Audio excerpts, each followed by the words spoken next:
South ఆఫ్రికాతో Bharat మరో series కు సిద్ధమైంది. 3 వన్డేల సిరీస్ లో తలపడబోతోంది. తొలి మ్యాచ్ కు రాంచీ ఆతిథ్యం ఇవ్వబోతోంది. టెస్ట్ సిరీస్ లో చిత్తైన టీమిండియా ఇప్పుడు వన్డే సిరీస్ లో రివెంజ్ తీర్చుకోవడంపై ఫోకస్ చేసింది. టెస్టులతో పోల్చితే వైట్ బాల్ ఫార్మాట్ లో భారత్ దూకుడు మీదే ఉంది. ఛాంపియన్స్ ట్రోఫీలో ఛాంపియన్ గా నిలిచింది. గత ఆసియా కప్ ను దక్కించుకుంది. దీంతో ఆతిథ్య జట్టుగా టీమిండియా భారీ అంచనాల మధ్య బరిలో దిగబోతోంది. Regular captain Shubman Gill, vice captain Shreyas Iyer గాయాలతో దూరమవడం భారత్ కు మైనస్ అనే చర్చ ఉంది. అయితే రోహిత్ శర్మ, విరాట్ కోహ్లీ అనుభవం టీమిండియాకు అడ్వాంటేజ్ కానుంది. 2027 వన్డే వరల్డ్ కప్ దిశగా సీనియర్లు సాగాలంటే ప్రతి సిరీస్ లోనూ నిలకడగా పరుగులు సాధించాల్సిందే అని ఎక్స్పర్ట్స్ సూచిస్తున్నారు. అందుకు తగినట్టే రోహిత్, కోహ్లీ ఫామ్ లోనే ఉన్నారు. ఆస్ట్రేలియాతో వన్డే సిరీస్ లో ఆకట్టుకున్నారు. ఆట తీరుతోనే విమర్శకులకు కౌంటర్ ఇచ్చారు. ఇప్పుడు భారీ అంచనాల మధ్య వన్డే సిరీస్ లో బరిలో దిగబోతున్నారు. ఒక ఓపెనర్ గా రోహిత్ శర్మ ఆడతాడు. మరో ఓపెనర్ గా శుభ్మన్ గిల్ స్థానంలో యశస్వి జైస్వాల్ బరిలో దిగడం ఖాయమే. 3వ స్థానంలో విరాట్ కోహ్లీ కీలకం కాబోతున్నాడు. 4వ స్థానంలో రుతురాజ్ గైక్వాడ్ వైపు టీం మేనేజ్మెంట్ చూసే అవకాశాలున్నాయి. ఇటీవలి భారత్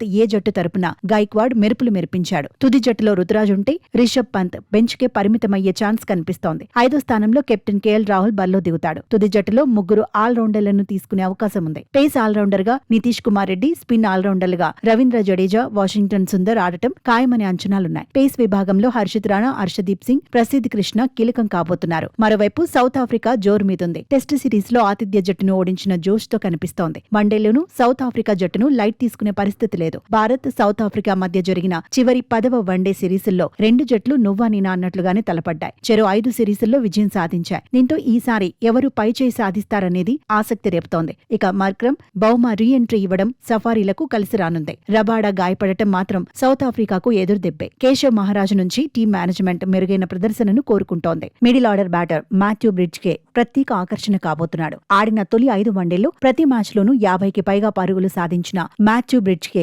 చెలరేగితే భారత బౌలర్లకు టెన్షన్ తప్పదు. తొలి వన్డేకు ఆతిథ్యమిస్తున్న రాంచీలో టాస్ కీలకం కాబోతోంది. ఈ వేదికలో ఒక్క మ్యాచ్లోనే 300కు పైగా స్కోర్ నమోదైంది. రాంచీలో 270 నుంచి 280 పరుగులు ఛేదించడం కూడా అంత తేలికేమీ కాదు. తొలి వన్డేపై మంచి ప్రభావం ఉంటుందనే అంచనాలున్నాయి. తొలి మ్యాచ్లో గెలిచిన జట్టు తర్వాతి మ్యాచ్ల్లో మరింత ఉత్సాహంతో బరిలో దిగుతుందనడంలో డౌట్ లేదు. మొత్తంగా రాంచీ మ్యాచ్పై అందరి ఫోకస్ పడబోతోంది.